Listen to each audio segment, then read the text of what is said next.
Yo, what is up, everybody? So today we are looking at the starter decks for Frostfall. Are they worth it for new player, existing player, starter deck exclusives, so on and so forth? Do you want to actually buy these starter decks? Before we get into them, hey, I'm super close to 500 subscribers. If you appreciate Elestrals content, like, subscribe, so on and so forth, and let's jump into the starter deck review. So we're going to start with the contentious point starter deck exclusives. Technically, in Frostfall, there are no starter deck exclusives. Hallelujah. Technically. So there are Gorgon's Gaze, Resting on Your Laurels, and Kione in the starter decks that you will not be able to get in the booster boxes. Kione, technically, you can get the full art Kione in the booster box, which is 1 in 36 packs, times the number of full arts in the set, so like 1 in 300 to get a Kione. You're not getting 3 Kione like that.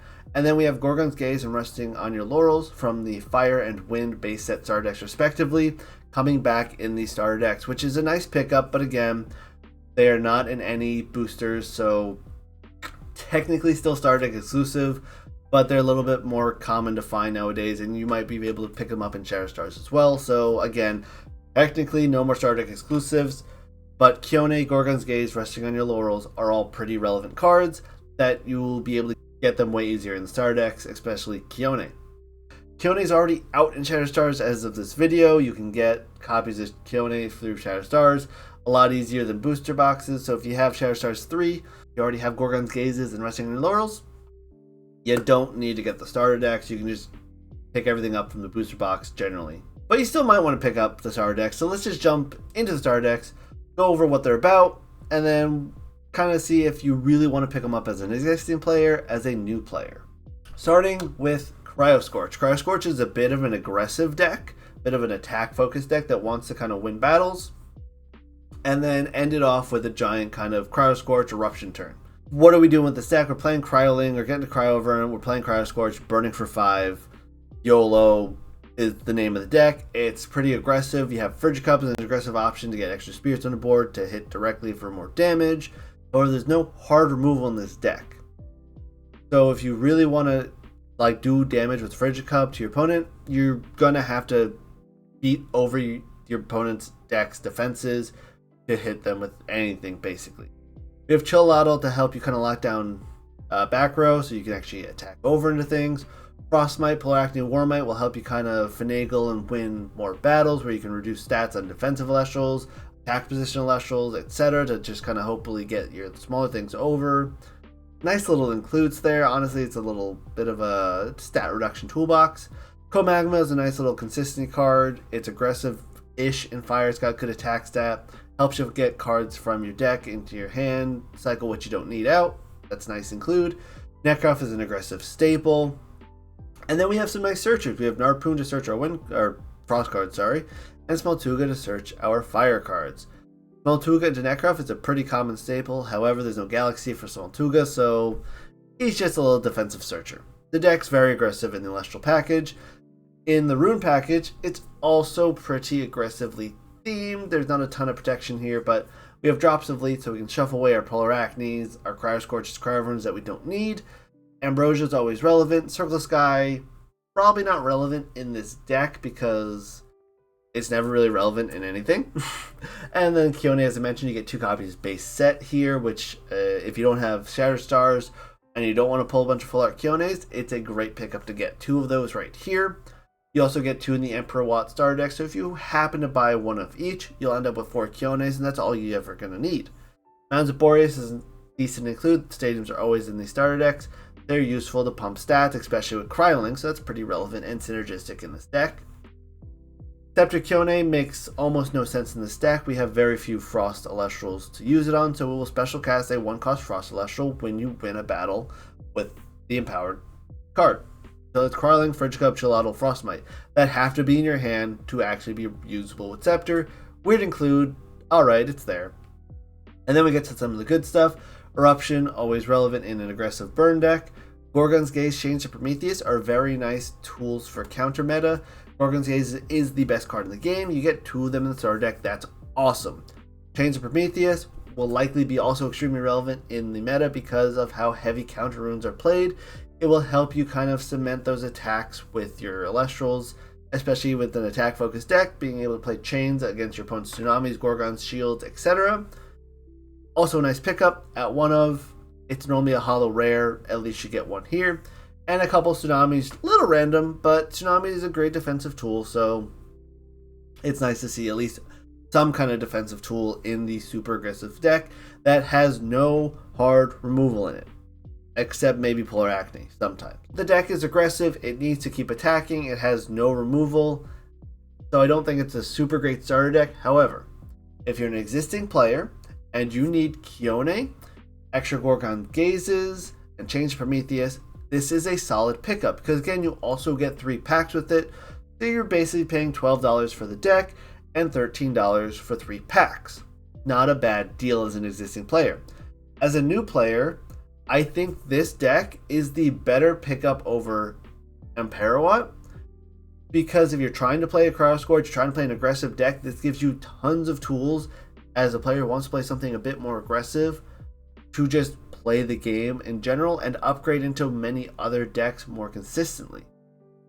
Having some staples like Gorgon's Gaze, probably change Prometheus, Tsunami as a new player when you can't find these in Frostfall are all super relevant cards, and it's going to be easy to just take Gorgon's Gazes and put them into any other deck that you might want to make, making this a very nice pickup for new players in general and kind of help you get your feet wet in a little bit of an aggressive deck. You're going to want to add some hard removal to this, like Resting on Your Laurels, Earthquakes, or something. But it's a good pickup for a new player and a veteran player who might want the extra copies of Gorgons, Kiones, etc. because they don't have those, or they might need some extra copies to build more decks with. Solid pickup there. Let's jump into Amperawatt now. So we have the spicy PengWins. Well, maybe not spicy, electrifying, sour, whatever you want to call them. PengWins. PengWatt deck, Amperawatt deck. This deck is kind of the complete opposite from the Cryoscorch deck. This is very much a slower control-oriented deck. The Penguin line is nowhere near as consistent as Cryoscorch. However, there is some nice tools in this deck for them. So Snowwaddle can search out PengWatt to hopefully speed into Amperawatt. Probably not happening. PengWatt's not the best bridge in the world. Being a 5/7, at least he's got decent stats. However, Snowwaddle also will search Ricerage, which is going to be a pretty decent stall tool in this deck against, anything not Frost Thunder. And also, if you're fighting starter deck for starter deck, that will give you an advantage against Cryoscorch deck because it has no hard removal. So Ricerage will be able to just sit there and block all the attacks. Amperawatt, I think, is definitely going to be a mixed bag against Cryoscorch. Amperawatt has a more consistent, strong ability where you can use it at any stage in the game and get good value out of it. However, Cryoscorch does finish a game easier. Amperawatt usually just becomes an 11-9 after it blows up the board, where your opponent can, in theory, answer it. Amperawatt's probably a little bit weaker than Cryoscorch as far as winning a game, but you do get the bonus of it being better throughout the entire game as opposed to Cryoscorch only being good at the end. Fridge Cup, I mentioned, is a little bit of an aggressive card. It will help the Amperawatt deck by getting just some extra frost onto the board. Choladdle's a weird include in this deck. Honestly, it locks down runes. You don't really need to lock runes down in this deck because you have rune removal. Riceros is nice. Again, defensive tools. We have Riceros, Astrabbit. Really solid defensive walls. Ricerage is a solid defensive wall.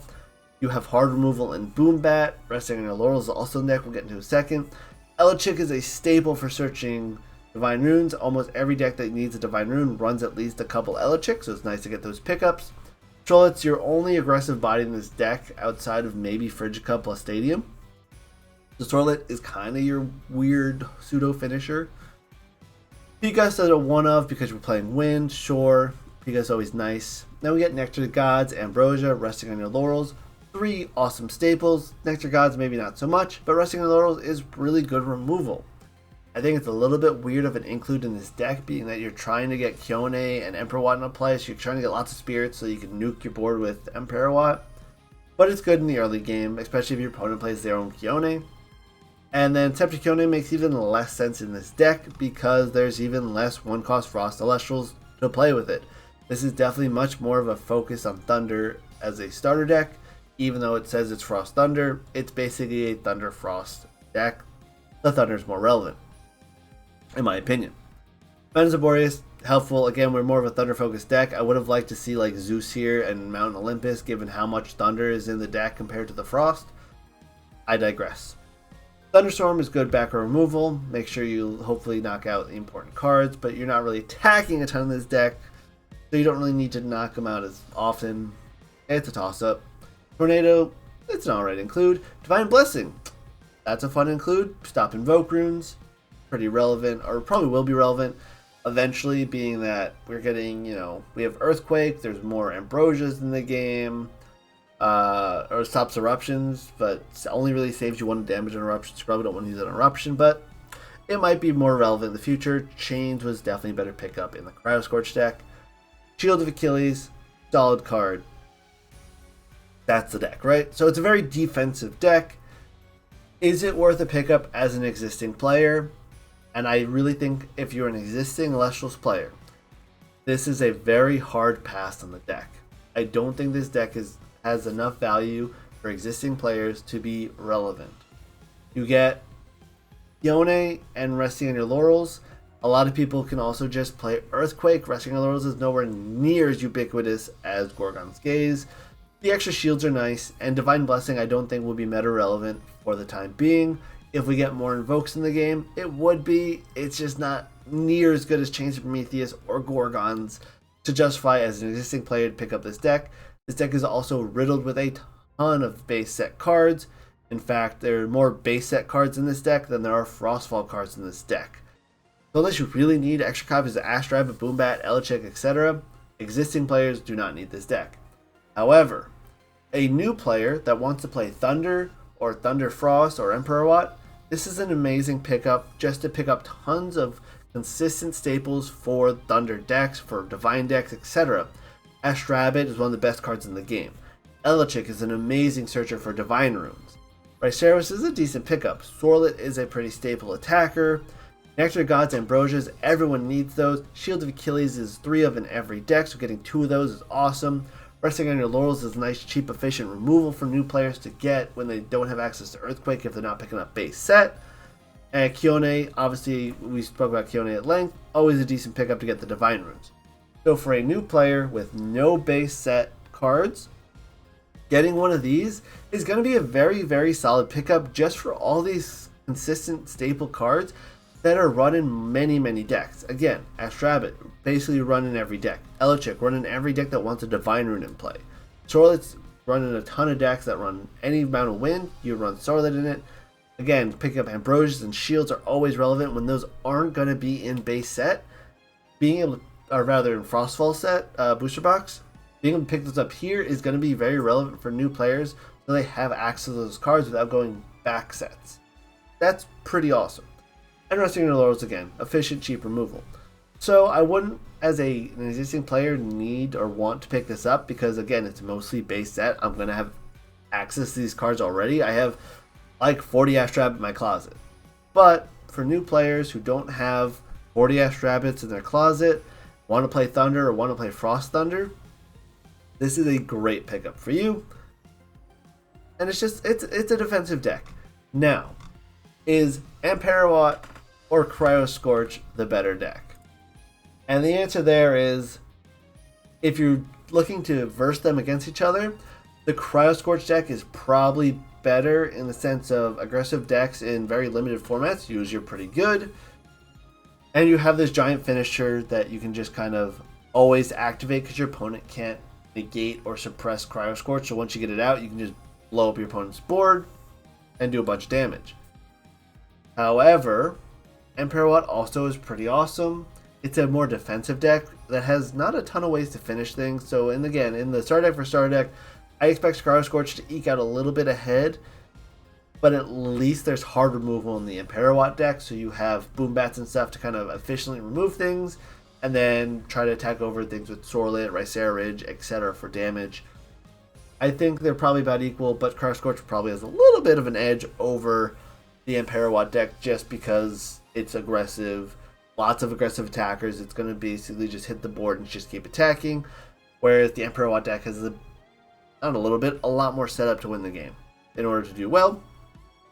So I think ultimately for everybody involved, the Cryoscorch deck is the better pickup by a decent margin because of Gorgon's existing staples in there. In the not the mirror match, in the versus match, it's going to probably win more. But for new players, if you're completely new to Elestrals, the Emperor Watt deck is still a pretty good option. However, probably pick up the Cryoscorch deck first because you want Gorgon's Gaze as a new player. Probably. Or as a new player, honestly, picking up one of both gets you lots of staples to kind of build out your deck into other elements as well. So if you have the money to spare, if you're looking at a booster box or 2 of these starter decks, you might want to start with 2 of these starter decks and then try to buy singles for the rest. I think the starter decks are actually crazy good value in general for what they have. And yeah, as a new player, I would say if you're looking at buying a couple booster boxes or buying like a booster box or 2 starter decks, just pick up 2 starter decks.